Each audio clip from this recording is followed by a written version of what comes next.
Mark Alston's extensive experience in investigations commenced as a federal agent in the Australian Federal Police, responsible for investigating organised crime and large-scale drug and fraud offences.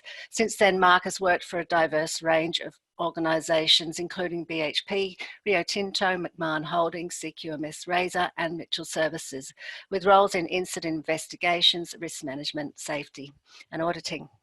Mark has utilised root cause analysis methods, including Taproot and ICAM, 5 Whys and essential factors to investigate workplace incidents over the past 10 years. Mark has developed and implemented systems of work to manage incident reporting and investigation requirements, as well as the training of operational personnel and safety professionals in investigation methodology. With an investigation process that now focuses on a work as normal approach, Mark has found a system of investigation that combines a safety differently approach with the principles of human and organisational performance, HOP, to identify the true organisational issues that contributed to an event. As the principal facilitator for Emotus Consulting, Mark drives simplicity and quality in the products they deliver. Mark engages with clients and their workers to help them identify and understand risks and develop engaging and practical control management strategies. So without any further delay, Mark, I'm going to hand over to you and thank you for joining us. Thanks, Sarah. Thanks, everyone, and so, thanks for listening to that bio. It's always unusual to hear someone talk about yourself, so thanks a lot. Thanks, everyone, for coming along today. It's unusual not to have people in a room and see your faces, so occasionally I might ask a question and wait for a second for an answer before I realise that there's no one going to answer me, so I apologise. And I'd like to thank Sarah and Mosh for hosting today's webinar. So I want to start off with a story, and basically one of my clients, they had some time ago, they had a vehicle that was in an underground mine, and the driver of the vehicle was driving out. On the way out, the driver had to stop at a certain location in their mine and remove their tag off the underground tag board. They jumped out of the vehicle and they went to take their tag off the board, and they turned around, and the light vehicle had drifted or rolled down the decline and actually hit a shotcrete rig down the end, which is another underground vehicle. Luckily, no one was hurt in the incident. So the mine conducted a traditional light cam, and I wonder if anyone could guess what the result was, and I don't think it'd be any surprise, but basically it was the worker failed to follow the procedure. And this is a common outcome from a lot of investigations. And think again, if I could ask you, what do you think that the corrective actions were? Well, I think it'd come to no surprise to anyone that the operator received a written warning and basically retrained in operating light vehicles. So how often do we see this as a result of our investigations? I mean, the operator had been operating light vehicles underground for 12 years. Yeah. What was that going to achieve in the retraining? Did they suddenly forget how to operate a light vehicle and put on the handbrake and put it in gear? Are these actions you typically see in your organisation's investigations, or have you seen them in the past? How familiar does it sound? Well, this is the issue we have. I see this far too often. It's this constant, write them up, retrain them, and let's repeat again. And we just don't seem to be learning what we need to learn to prevent these sort of, recurrence of incidents. So not long ago, I got asked to come down and I was doing some work for that particular mine, and exactly the same thing happened. Different driver this time, but at exactly the same mine, in exactly the same location, and the driver got out, vehicle rolled down the ramp and hit a wall. And they asked me to do an investigation. So this time we decided, well, let's focus on work as normal. Let's look at what's really going on. Let's look for the true systemic issues and not worry about the driver. And we conducted a particular type of investigation. And this is what we found. There were resource constraints. There was normalised deviation from rules. There was no field leadership. There were shortcuts being taken. There were problems with risk assessment, supervision. There'd been trade-offs between income, revenue, and expense. There was change management issues. They actually didn't even need the process of stopping where they were stopping anymore to grab their tags. They actually didn't need a tag board in that location anymore. They could have stopped that process several years before. When they actually put the tag board in the first place, there was no risk assessment. There was no change management conducted to look at the available parking and what the sort of behaviours that might arise from not having enough parking, safe parking and pedestrian interactions. There was so much of a messy story, and it still existed. Nothing had changed. And, you know, at the end of it, when you put it all together, it was like, well, this was bound to happen. This was no surprise to anyone that this had happened. So this is the sort of thing we want to look at. And, you know, one of my favourite quotes from Todd Conklin is, saying an event was caused by error or not following a procedure is like saying an object fell due to gravity. Like, it's always true. It just doesn't teach us anything. I mean, have a look at your own incidents and investigations and have a look at your own procedures. Do you have a single procedure that ends, the last step in the procedure or work instruction says, and hurt yourself? We don't. So if someone gets hurt, it's obviously they didn't follow the procedure, because we have no procedures that tell us to hurt ourselves. So we can't stop there. And that's too often what I see in a lot of investigations. So traditionally, we use a root cause or a linear sort of approach. Or a 5 whys approach. And the problem with that is the failure probably wasn't linear. It never is, actually. And there's almost never one root cause. And the bigger problem with this approach is it requires us to remove context in order to obtain understanding or learning. And actually, if you look at it, and I was at a conference recently, and Jonathan Lidcombe talked about it, and he said, there's no other scientific investigation process that requires you to remove context to get understanding. In fact, it's a prerequisite just about of every single scientific process. If you want to have understanding and learning, you have to first look at the context and the conditions. So the problem with this root cause analysis approach, this 5 whys, and they're used by like Taproot, ICAM, and a whole heap, RCA, there's a whole heap of them out there, is they actually limits the scope of the investigation to the event itself. And there's just no room to examine variability. It encourages really structured thinking. Now, it directs you to perceived outcomes, and quite often it results in blame. It looks at people. It focuses on the person right at the time of the task and excludes everything else that's going on around it. So, to truly understand the event, what we really need to do is focus on how it happened, not just what happened. To do this, we need to understand the context or circumstances of work. You know, given the circumstances, was this event probable or even inevitable? There's all these things always exist. And if you want, you can think of like a Swiss cheese model, if you like that. If you look at that, although Reason debunked it as a model for investigation himself. But think of it as a 3D slices of Swiss cheese where the holes are always moving and the slices of cheese are always moving. That's variability. That's the conditions that always take place. They're always in existence. They're just floating around out there.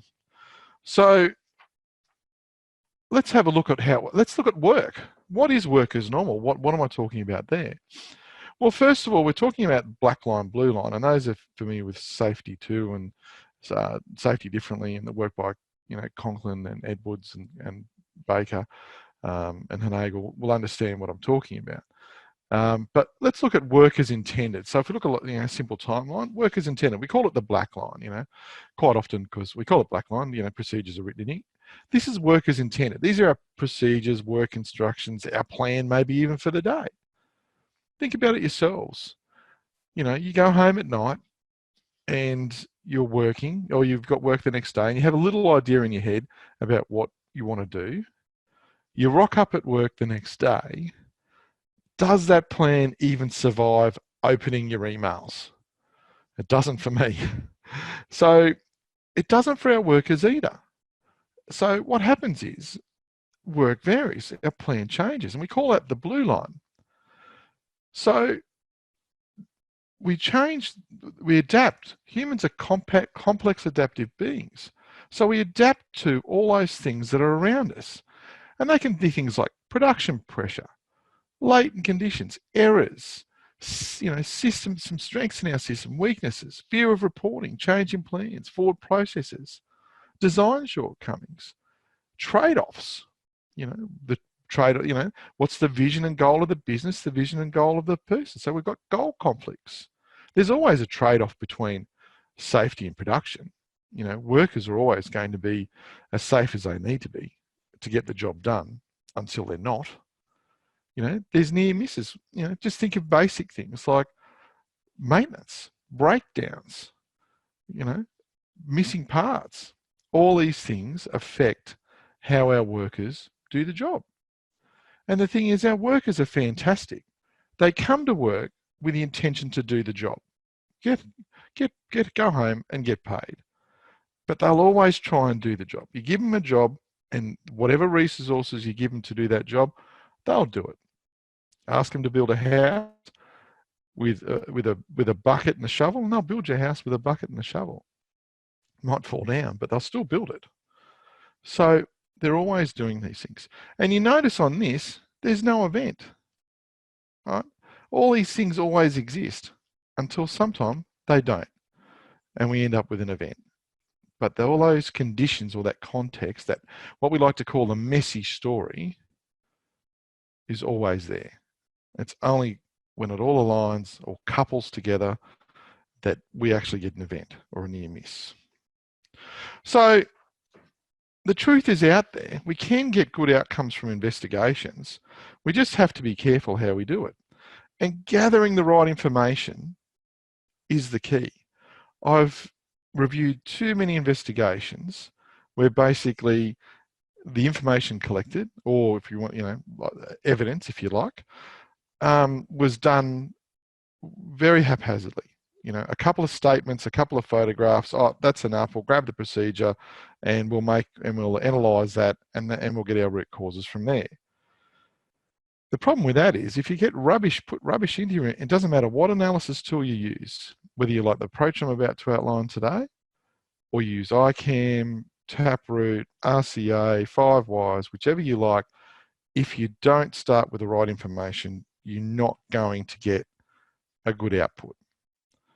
So just a couple of points. Just remember that, when collecting information, dealing with the people that are involved, we should use a just culture approach. Remember, they're hurting too, whether or not they're injured or not, they'll be hurting too.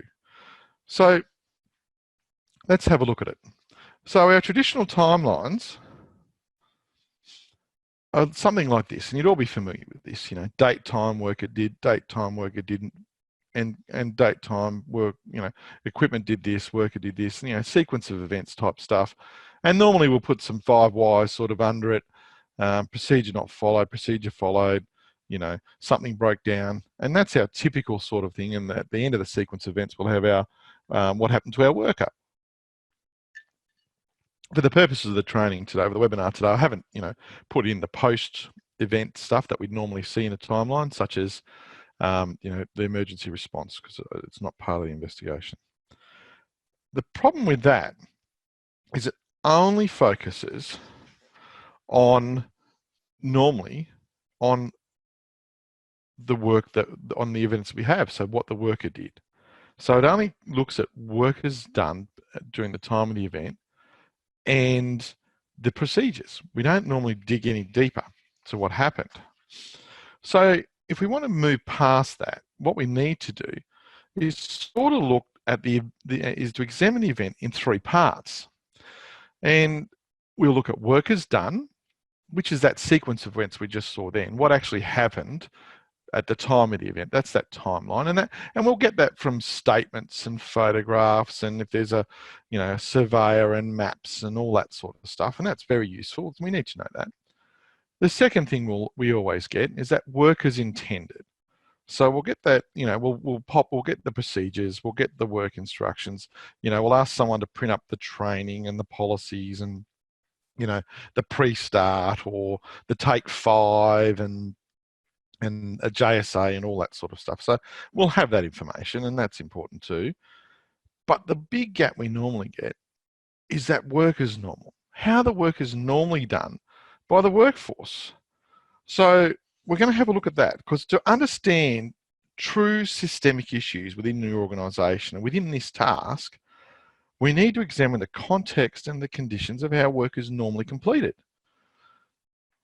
We need to uncover these things, these true system issues. So as Baker said, if one person makes an error or breaks a rule, the probability is high that other people, given the same environment, same information, would probably do the same. So we need to understand that.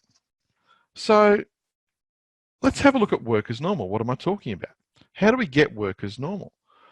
Well, when we're looking at work as normal, we're looking at only on the task. What was the task? So, in the example above, it might have been like just driving light vehicles underground, driving and parking light vehicles underground. Let's look at not just parking at the tag board. Let's look at driving and parking everywhere and talk to people. We want to go and talk not only to the person involved and have a bit more of a chat, because we all know that a witness statement never gives us enough. We want to know a bit more. So let's go talk to the rest of the team as well. Let's go chat to them. How do they do it? What's going on with them? What frustrations, what conditions are they having that are involved in this task? Let's go talk to other teams. What's going on with other teams? Are they doing the same thing? Or are they not? Are they have different constraints? Is it the same or is it different? Let's find out what's going on. Other sites even.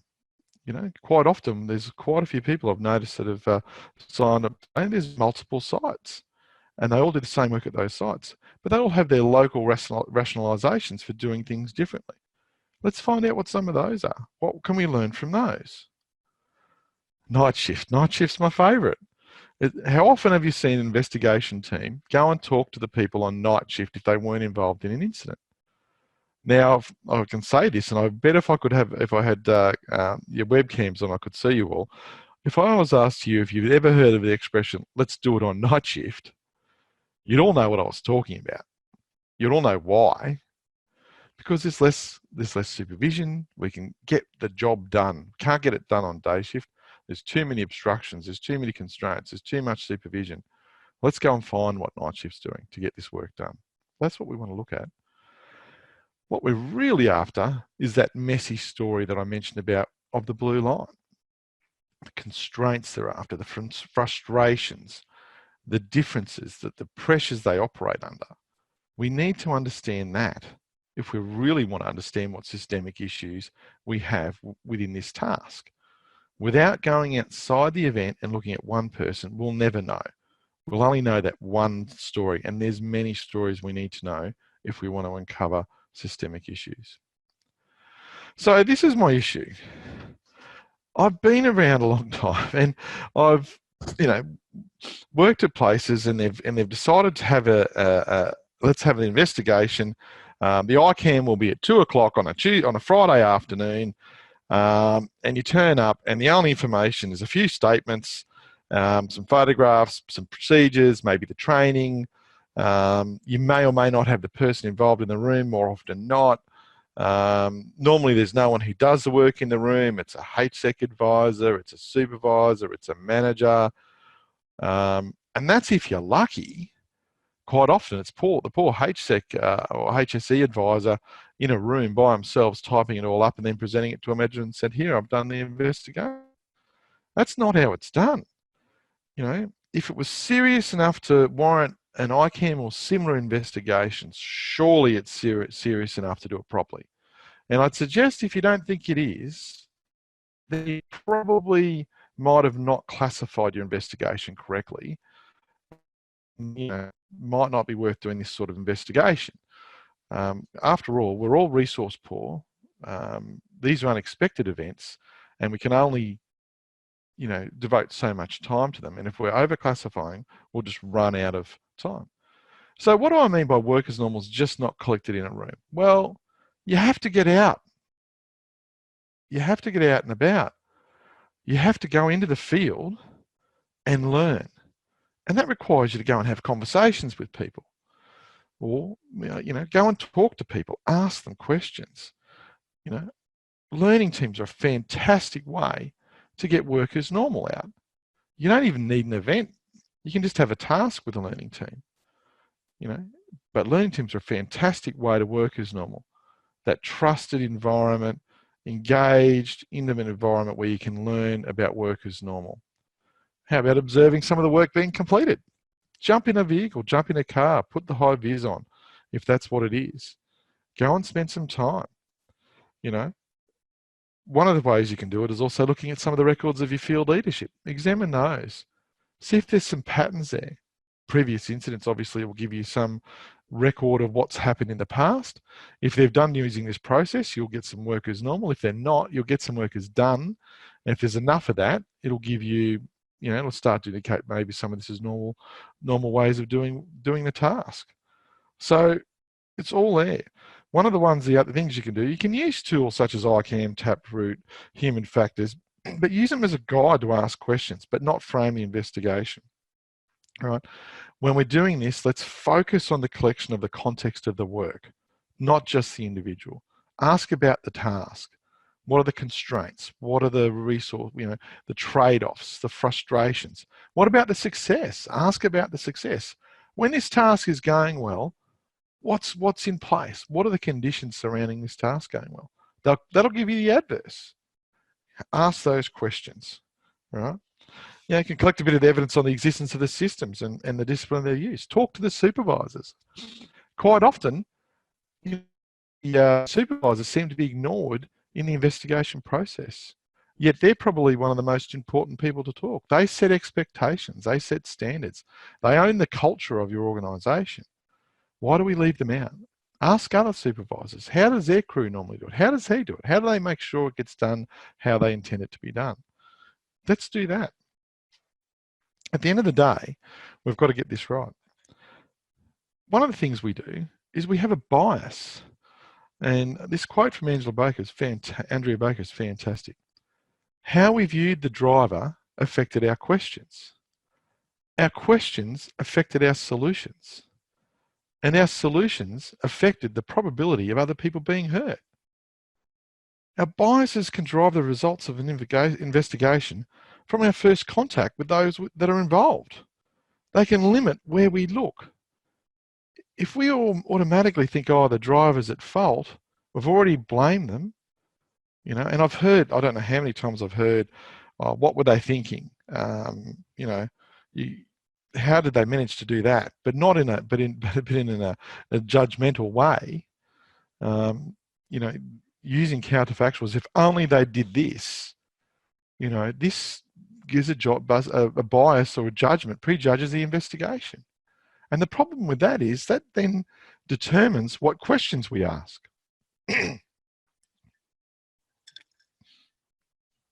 Pardon me. And then that's the questions we ask. That just ultimately ends up, that's the information we base our judgment on what the issues or the gaps or the learning opportunities are. And then that affects what the solutions we have. So, and then the solutions, well, it's obvious. If we don't get them right, then people still have a chance of being hurt. So it's really important that we go into these investigations with an open mind and not prejudged, just be completely open. We need to shift our thinking from who failed to what failed. So one of the things I get asked is, you know, what's some of the good operational questions asking for? And I've referred to some smarter people than me. And These are ones, tell me more about your work. That's like those 3 words, tell me more, are my favorite generative questions you can ask. You can go into the field and you can ask someone, you know, how's your day going? And they'll go, fine. It's like talking to your teenage son about school. How was your day? Good. Did you learn anything? Nah. Fantastic. I'm sure the people out there that have been exposed to that are laughing or nodding their heads right now. But tell me more. It means they've got to talk to us. They've got to give us a story. Tell me more about your work. You know, what's a bad day look like? You know, my preference is what's a good day look like for this process, for this task? From a good day, you'll soon know what a bad day is and you can explore that. What is the worst thing that could happen in this process or this area or this task? What's very unpredictable? You know, where's the variability coming from? What do you have to deal with that you don't expect? What's the unexpected? What near misses have we had? You know, I got asked a while ago when I was talking to some people about investigations. I said, how do we get people to be honest? Like, how do we know they're going to be honest and tell us about their near misses that they've had? Well, my advice is don't start with an investigation. These are the sort of questions you should be asking every time you go into the field. You know, get the trust. You know, help them fix some stuff. Help them provide. You know, help them get stuff fixed how they want it fixed. But you know, that's where you get the trust. So you know, what near misses have we had? Let's find out about those. How far back in the process should we start for us to understand? The great thing about that question is it helps set your scope for the investigation. Too many times I've seen timelines that start with someone coming to site 10 years ago and doing an induction. Why? We needed people. Why? Because to do the work. I mean, it's ridiculous. Or, you know, truck brought to site. Why? For production. Why? To meet production targets. That doesn't help anyone and just clutters an investigation. But they'll tell you how far back you need to go to understand. Ask them. Really cool question. Do you have the right tools? Better yet, what tools do you need? What tools would improve the job? You know, what's predictable?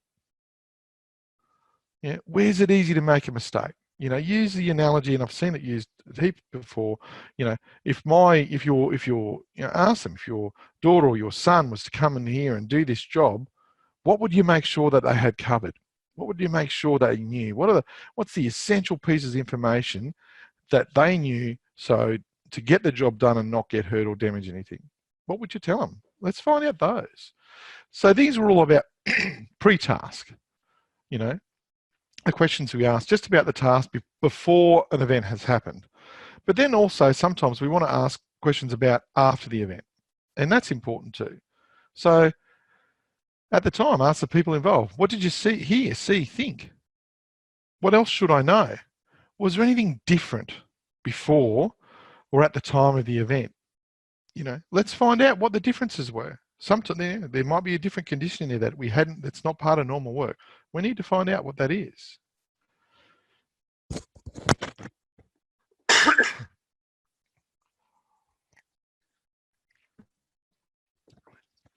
Pardon me. Putting it all together. How do we get it together? So what I'm going to do is run through what I call it's a 3-tier timeline. And it's a way of putting together that work is done, that's the sequence of events from the event, the work is intended, our procedures, work instruction, and work is normal, how it's all normally happened. I'm going to show you a methodology that puts it all together and shows you how to do it. So I'm just going to show you an investigation of an event that actually involved a forklift and a truck. So let's have a look at that. So let's start off with work is done. This is what happened at the event. So an operator was loading a truck with outgoing product. They loaded several pallets onto the truck when they started to load a pallet with a dozer blade onto the truck. While sliding the dozer blade onto the truck, loads made contact with the pallet on the truck, pushing the pallet off the other side of the truck and onto the ground. The pallet narrowly missed the truck driver, who was on the other side of the truck, securing the pallets that were already loaded with ratchet straps. Pretty standard. You get that from your statements and photographs. So what's that? Look, well, that's a pretty standard, typical timeline, yeah? Work is done, you know, time, date, what's going on, truck arrives, and so forth. Next thing we want to do is let's plug in work as intended. So on arrival, this is from the work instruction, truck drivers will leave the loading bay and wait in the break room until the truck is loaded. Prior to loading, the forklift operators are to complete a loading plan for the truck. It's to include weights and placement of loads to ensure there's sufficient route for the load and where they put it, even distribution. All personnel are to remain outside of the exclusion zone while the truck's being loaded. Sounds pretty fair. Sounds pretty what would normally happen in a working, what you'd normally see. Plug it in. So at the top there, we've got work as intended, and we try and line up, the work is done with the work as intended at those steps to see how it is. And you can see there at the top of the line, they're lining up with what actually happened. Then we have our work as normal. So on arrival, this is where we get out into the field and we ask those questions and talk with people. And this is just a sample. There was a lot more involved in this investigation. On arrival, truck drivers stay in the loading bay and commence securing the load as the pallets are unloaded, as the pallets are loaded. So they stay there. Work as intended, they didn't. Drivers stay on the forklift side in view of the forklift operators whilst loading. They're only allocated 1 hour to load the trucks. It takes them 30 minutes to do a load plan, 45 minutes to an hour to load the truck. And to secure it's about 30 minutes, because of the shape and the weight of the load and the way it's distributed. Already we're starting to see a bit of a messy story. And as I said, that's just a small sample of some of the stuff that we came out of work as normal. So then we put that third one in, and that's what we get. So if all of a sudden we're starting to get a bit more of a picture of what's going on here, then the idea is let's examine this timeline. What are we looking for? Let's look for the gaps. So the idea is to find the gaps. We're looking there. The work is intended. The truck arrives at the loading bay. The driver leaves the area. Work is normal. The truck arrives at the loading bay and the driver stays with the truck. So we've either got a problem with our procedure or a problem with our work as normal. There's a gap there between that. Right? We look here. The forklift operator, they normally create a plan, which is the same as intended. But on this day, he didn't. He just started commences loading the truck. So we've got some issues there. We need to explore that. We go to workers, when we go to the next step, the truck driver remains in the break room. That's the intended. But this time, it's normally all the truck drivers stay out there and start securing the load. There's a gap there we need to examine. And so forth. Truck driver loads the truck according to loading plan. The driver loads it on there. There's no without the loading plan. And then obviously personnel stayed out of the exclusion zone around the truck whilst being loaded. But in this case, it's normal for the truck drivers to be there. But not only that, this guy's actually decided to be on the side where the forklift is. So the forklift operator couldn't see him because he was on the opposite. We need to examine that. Something had changed. Something was different. So what we do is once we've got them, we need to investigate the gaps, right? Find the context surrounding the gap, those conditions I talked about, the restraints, the trade-offs. What's going on that causes that? Now, this is where it gets difficult for some people. They find they get set in the 5 why process. Now, 5 whys is useful, don't get me wrong. In some of it's useful, but don't be too linear though. Don't get stuck in the whys. Spread off. Imagine it's like a constellation of stars. Grab every single little bit you can. Wherever it leads you, grab it, and that's what you want to go. And you've got to go to a depth of understanding. And what we're looking for is a depth of understanding that if you were given faced with the same conditions, the same constraints, the same issues, that you probably might have made the same decision, right? Or a reasonable person given faced with that, with their experience and all those things, that's the depth we need to get to. Dig deep. Don't just stop at the procedure wasn't followed. And you do have to do this for each gap identified. So, some of the things, there was insufficient time allowed to load trucks, no time allocated for securing the load, there was scheduling conflicts, not enough scheduling, there was no supervision of the loading process, there was no field leadership, a whole host of things were seen. So we want to do that for everything. And this is what it'd look like if it was up if we're using post-it notes and we're putting them up on a wall or a whiteboard or whatever, we just have them along these lines, you know, workers intended, workers normal, workers done, and we'd have them all up there, and we'd just branch out. Now, normally, you know, it might be a lot more spread out along the wall. You might be grouping things together. That's the beauty of post-it notes. You can put them all around and really try and identify what you want to do there. So, and that's what normally would happen. But then, you know, sometimes you've got to take that, put it in a report. So there's two ways you can really do it. You can take a photo of it and put it in. And you know, for some organisations, that's good enough. Or what you can do is use a template. And as Sarah mentioned, she's they'll send out an email with my details on my website, and there's a template for this on my website that you can click a link and put your details in, and it'll email out a template. But this is what it would look like if you were to put it in a template. And it's very familiar to those sort of that you might have seen before. It's a sequence of events, except we've got, instead of one sequence of events, we've got three. We've got the workers intended, workers normal, workers done. And then instead of why, we've got conditions. If you need to, spread it out. You know, really demonstrate what we've got there.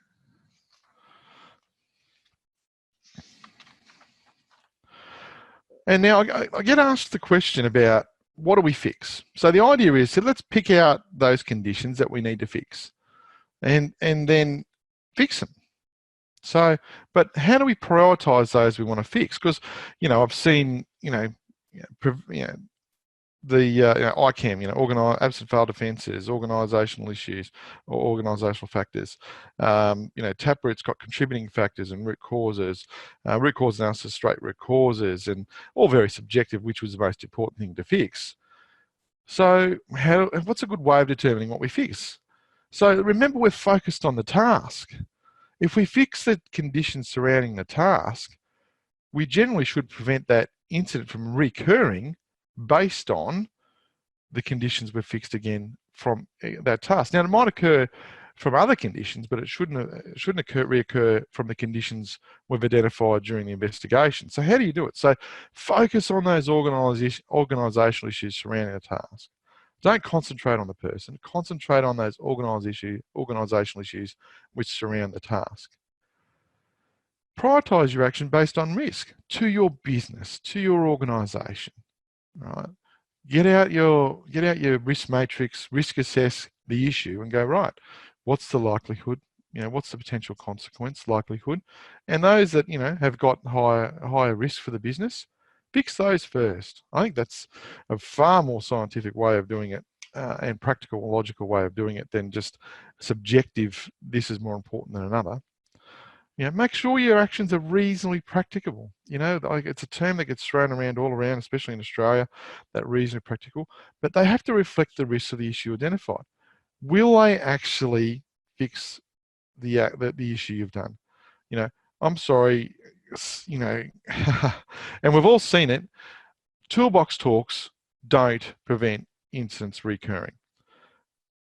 Sharing the incident, communicating the incident, what happened and the issues and actions, vital in your organisation, but they are not a preventive corrective action in no way, shape or form. They're not sustainable. So that's one of my favourites, or I should say least favourites. Retraining, only if they don't understand what the task they're doing. That's the only time you want to see that, and then if they don't understand the task, who else doesn't understand task? Have a look at your training. If they've been trained already, what failed in your training? How effective is your training if that's not the case, right?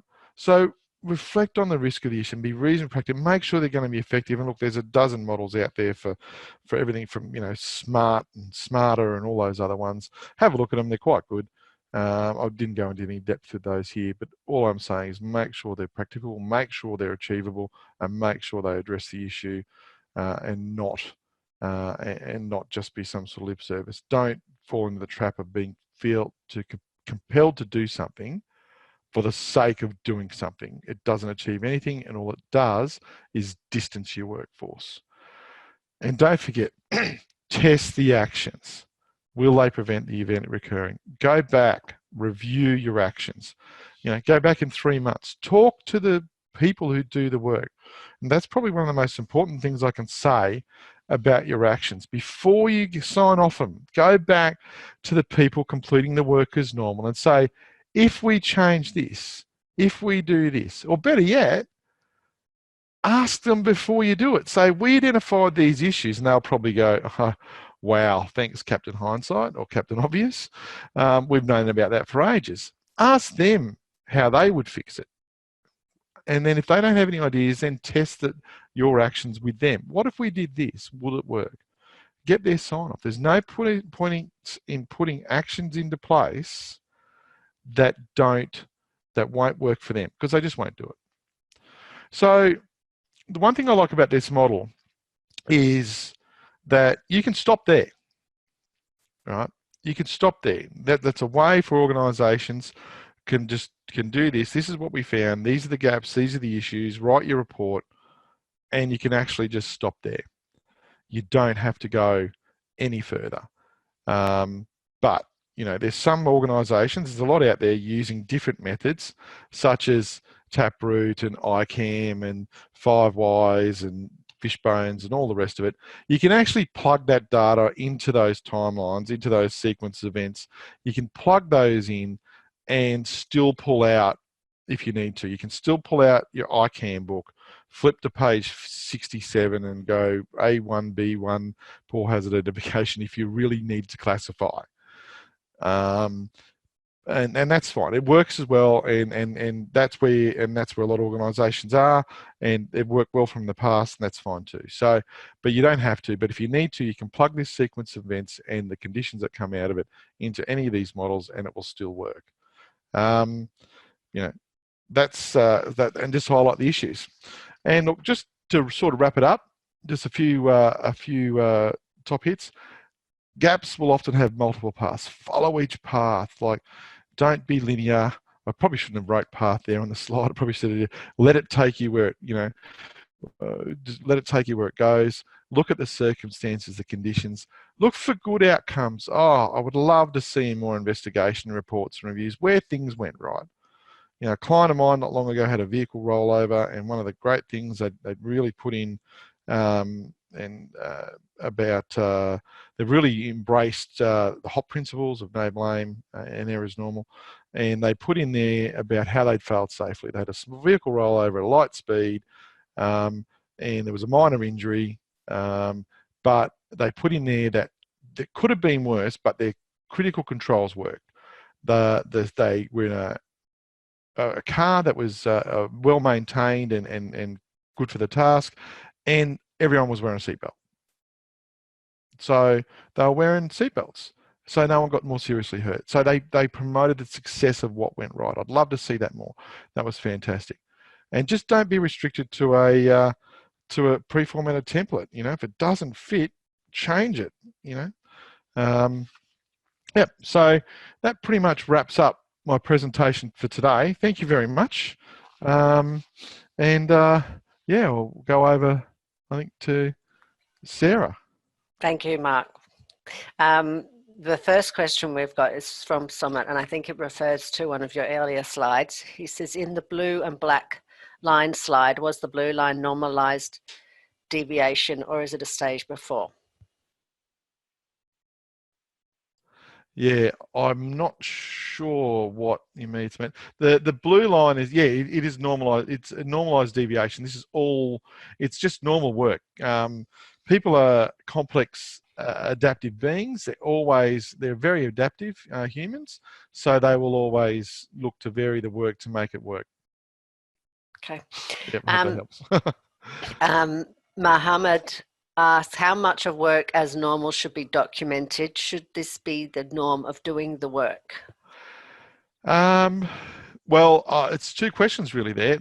How much should be work as normal should be documented? In the purpose of the investigation, well, yeah, you need to document it. And that might just be on post-it notes or notes as part of the investigation process. Should be this the norm of doing the work? Well, that would make it work as intended. And sometimes they can't be. Like, there's critical things that should always be done the same. So they are critical controls, So, We always want our brakes working and our steering working a lot. On vehicles, that's a critical control. But we need to allow for variability because humans are variable and they'll adapt to work to do it. It's very hard. If you were to have a procedure that accounted for every single variation to the work, it'd be unusable. So, yeah. So I hope that answers both of those. Chris asks, I may have missed it, but what is the difference between work as done and work as normal? Does work as done relate to the one story of the event? Chris, work as done is the event itself. So that's that sequence of events you'd normally pull from statements and photographs and videos and CCTV or whatever you've got. Work as normal is how everyone does it, including the person that would normally do that. When they normally do that task, this is how it's done, 80, 90%, 100% of the time. This is how we normally do the work, as opposed to on the day. And quite frankly, that work is done for the event might actually match up a fair bit to work as normal. There might be only one or two gaps. Okay, Anonymous asks, understand work as done is different with work as imagined. What should we do for the policy, procedure and other paperwork? Well, that's where, when you examine the conditions of what's happened, is the procedure wrong? Is the policy wrong? Is the work instruction wrong? Well, then change it. Is the way the work's normally being done, is that a better way of doing it? Then change your procedure. You have to really look at those policies and procedures. There's a lot of work going on in decluttering right now, and we make things too complex. And I teach a lot of people about this. Work is done, work is normal, work is intended. And every time I ask the question, I ask the audience this right now: is if you were to say how many of your work instructions, policy, procedures are 100% complete and 100% correct, and I get answers vary from 40 to 70 to 80%. I never get above 80%. So there's always work to be done in that space. Okay, Graham Dent had the same question and I believe he had to leave. So the next question is anonymous again. What are the major differences between ICAM and your investigation method? ICAMs use a straight, just the one timeline. Like even just the way they collect evidence, they use a PIPO. The first one on that is people. So, instantly you're focused on the people. There is a bit of work environment stuff there, but we don't really focus on it. And then it's very linear from there. It's straight up 5 why process underneath the sequence of events. And then it's very subjective about what then becomes, it's so complex. You've got to pull a book out to find out what's an absent failed defense or an organizational factor or teamwork. And to me, they're just all issues that you need to look at. So it becomes very subjective, and it comes more about the people sitting around separating analysis or analysis of the conditions rather than actually identifying the conditions in the first place. Okay. John asks, how often are you asked to apply this process to potential events rather than actual events? Not enough, John, to be quite frank. It'd be nice to be asked to apply this most. And it's simple. You just drop off the work is done off the bottom of the timeline. There's 2 real ways if you really want to find out and learn what's going on in your organisation. One is learning teams, and the other is a process like this.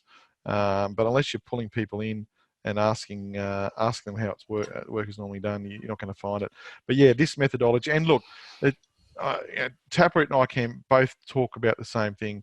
They both say they can be used for investigating without an event, but no one ever does it. So it's very rare. I've been asked a couple of times to do it, but not enough. Okay. Chelsea asks, Mark, are we aiming to get to a place where work as intended equals work as normal?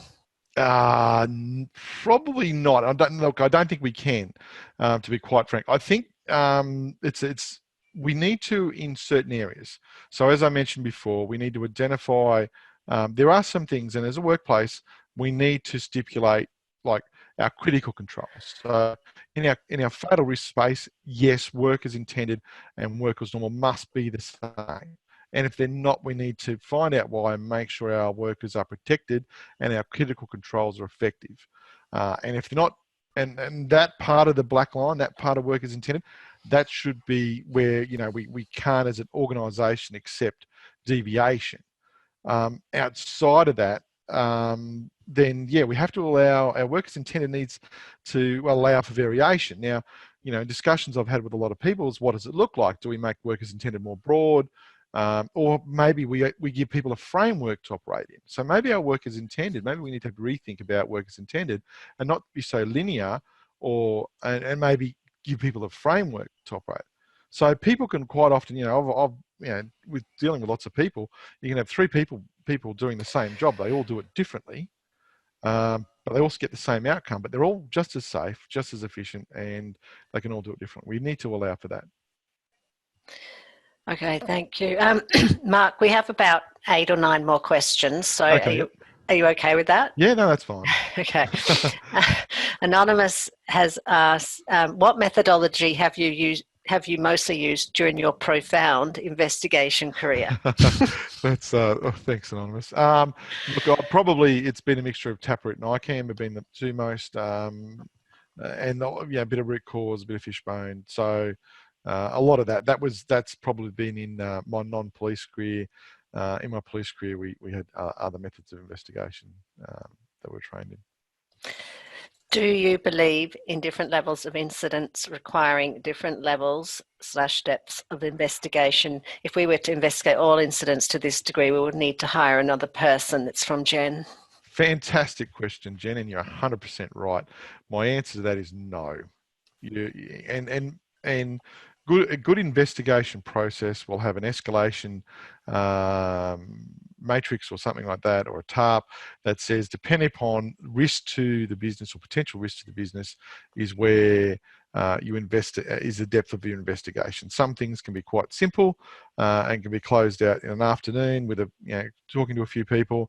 But my answer to that, if you seriously would have had serious damage or harm to a person or the business that could have been critical, then that is the depth. But where a lot of organisations fall down is they overclassify. Everything could have killed someone, and that's just not true.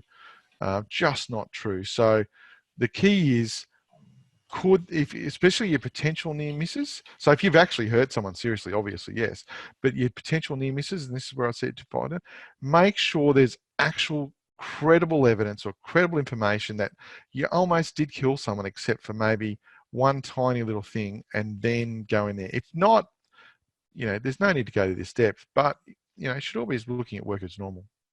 Next. Yep. Hello. Sorry, I'm muting myself. I'm trying to type and... Okay. Okay.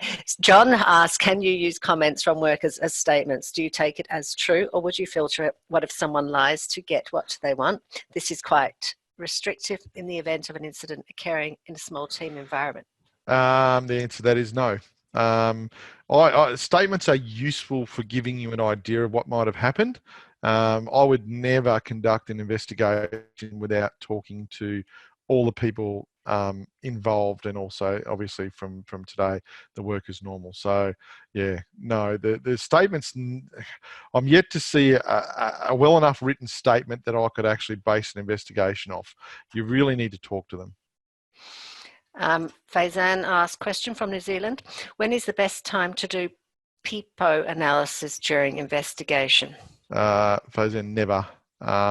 So this is quite often gets confused with ICAM. PIPO is not an analysis. PIPO is actually just the way they collect their information and classify information for analysis, which is what the ICAM tools, the rest of the ICAM's for. My suggestion is don't do PIPO as a way of framing and collecting your evidence.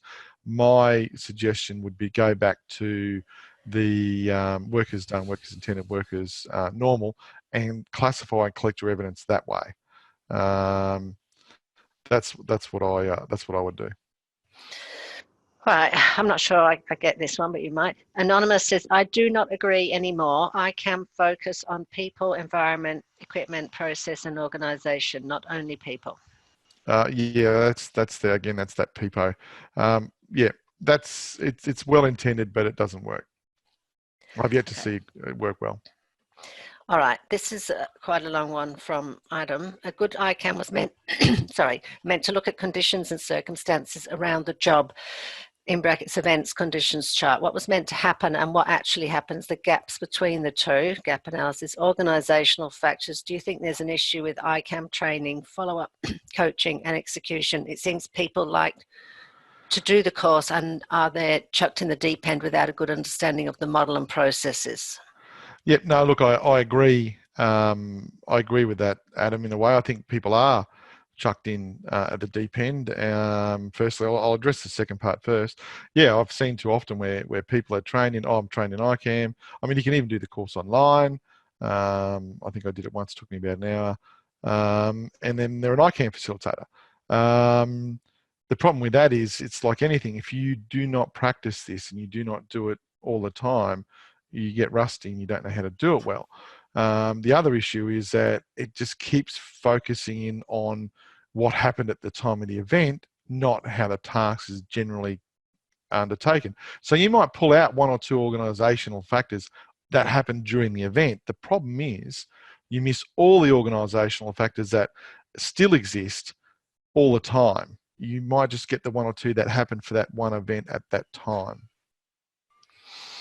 Okay, Jeremy asks, is it practicable to take this approach with every level of event, or do you recommend restricting to a higher level of event risk? I think you answered that before. Yeah, that's, I do recommend higher level, yep. Okay, Anonymous said, how do we think about human factors in this framework? I'm not sure what you mean by that, but yeah, it's just one of the conditions we have to look at when we're looking at the gaps. Jeff asks, are there any limitations in this method? Yep, deliberate sabotage. So we wouldn't bother if someone's deliberately sabotaged, damaged equipment deliberately or hurt themselves deliberately. If we've discovered that, then there's no point continuing. That's performance management. Okay, question, when is the best time to do PIPO analysis during investigation? Have we had that? Or? We did, yeah. Oh, okay. John said, do you think organisations invest enough resources into learning from work and events? I think they do when there's actually someone like seriously or critically injured. They've got no choice, so they do. I think for potential near misses, they clearly don't, which is why you have to see how many repeat events you have that happens. Okay. They just keep coming in. I don't know what you want to do. Well, we can keep going a little bit longer. If it's up to you. Yeah. Okay. Jen says we use a risk matrix, which seems to work. Hopefully that's for yeah, that should be for determining investigation level. Yep. Okay. Britta says, Mark, will you be willing to share your slides with us? Yeah, I think that this video is being shared, isn't it? Yeah. It's we'll talk about it afterwards. We'll send a link out to everybody. Yep. With this on. Great. Anonymous said great insights. Thanks, Mark. So yeah, I think we missed one there. What does your accident investigation result come out? So it's identifying the issues. So you just pick those. So when you've got the conditions in that, you just look through the conditions and the ones that you don't like, or the ones that are obviously adverse. They're the conditions you need to fix. It's not root cause analysis. We're not looking for root cause. We're looking for issues, gaps, learning opportunities. Those are the things we're looking for. My understanding investigation, we can use ICAM process and plus your different principles. How do you think?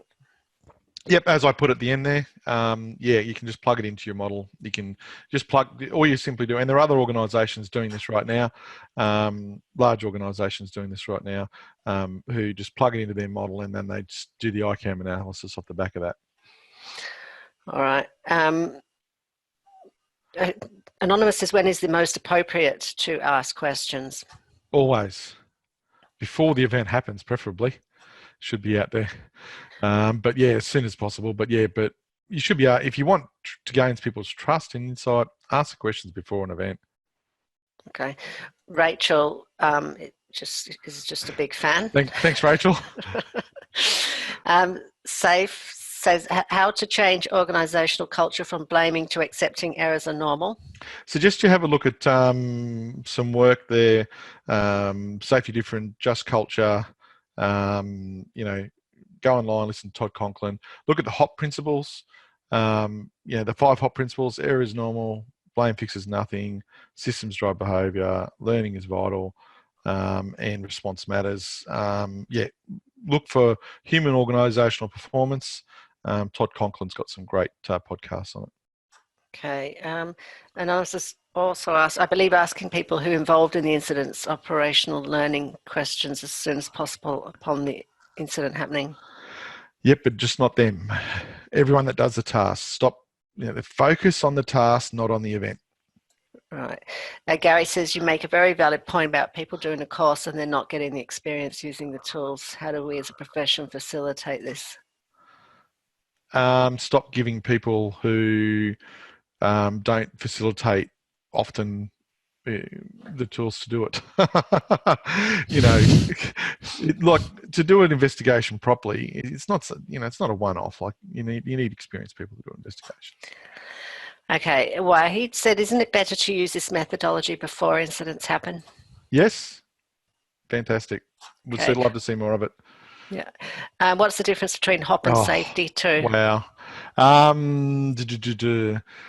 HOP is those 5 principles I've already talked about. Safety 2, look, it's huge, but we're talking about safety 1 and safety 2. It's actually safety 1 and safety 2. Safety 1 is more about Taylorism and scientific management, top down. Safety 1 and safety 2, so it's not just safety 2 by itself. It's more about embracing the worker as a solution. Safety being an ethical responsibility, not a pure bureaucratic one, and along those lines. So, yeah. Ryan says, when do you think an external facilitator should conduct an investigation? There's a couple of ways, a couple of reasons for that. One, if especially small teams, there's might be an apprehension of bias or prejudgment, and secondly, if you've actually seriously hurt someone, I would get someone internally, obviously subject to legal professional privilege, cover all those bases. Okay, Linda says, brilliant tool. Thank you, Linda. Jane says, worked in this profession for many years in mining and construction, now manufacturing. Been involved in many different systems, including ICAM 5WISE. Love this approach. I pride myself on being proactive, and this approach is great for our business. So, thank you. Thanks, Jane. And Gareth, last one. You mentioned bias in investigations and that leading to focus on people being the problem. What other bias do we need to be aware of during the investigations and the questions we ask? Hindsight bias is probably the big one. Counterfactuals, if only they'd done this, if only I had this in place. That's probably the big one. Look, there's a whole heap of bias. Just from your own personal experience, we have bias. So where we come from and all that. So that's a huge question. Sorry, Gareth, but hindsight bias is probably the big one where we've already prejudged the investigation. Okay, this is definitely the last question. I want to investigate my incidents myself, but would like to have it looked at by an expert before publishing. Is there a popular tool for this in the industry? Well, as you can go to my website and there's a link to that timeline tool that I've got there. So you can have a look at that. All right. Last one? Yeah, okay. Jeff says, which methods do the regulators normally use? Look, they'll take anything that seems to have a clear process behind it. It depends on the regulator.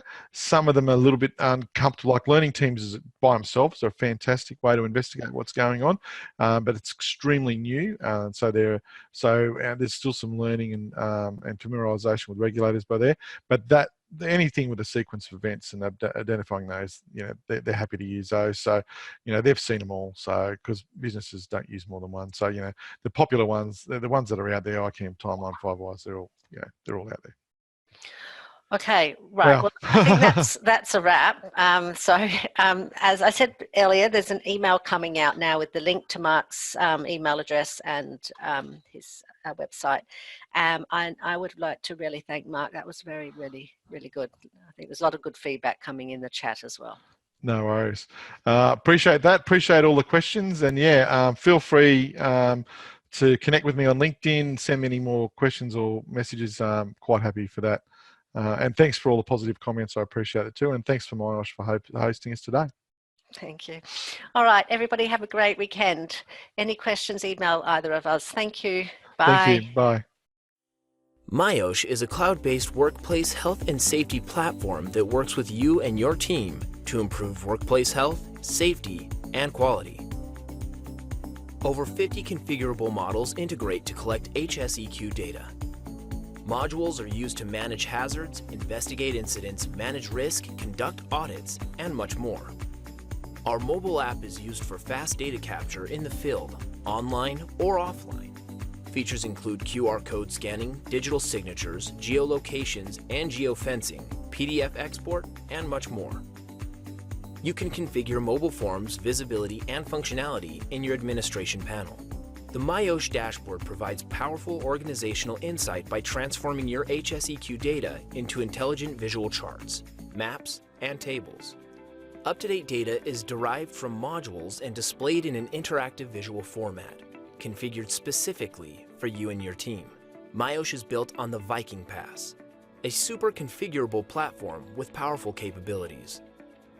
Teams can quickly and easily configure the platform to their own very unique end-to-end process requirements. We encourage you to treat your software technology like a team member. The MyOsh Academy is designed to empower your team with the skills to ensure they use their software tools productively. Everyone learns differently, so the Academy holds a variety of resources including videos, guided learning, and verified online learning courses for each MyOsh module.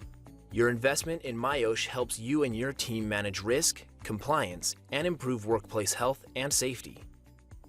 Today, successful organizations view safety as an asset and health and safety spending as an investment. This is because a safe workplace adds measurable business value and can drive tangible improvements in performance, profit, and culture. Ask our team for an online demonstration today.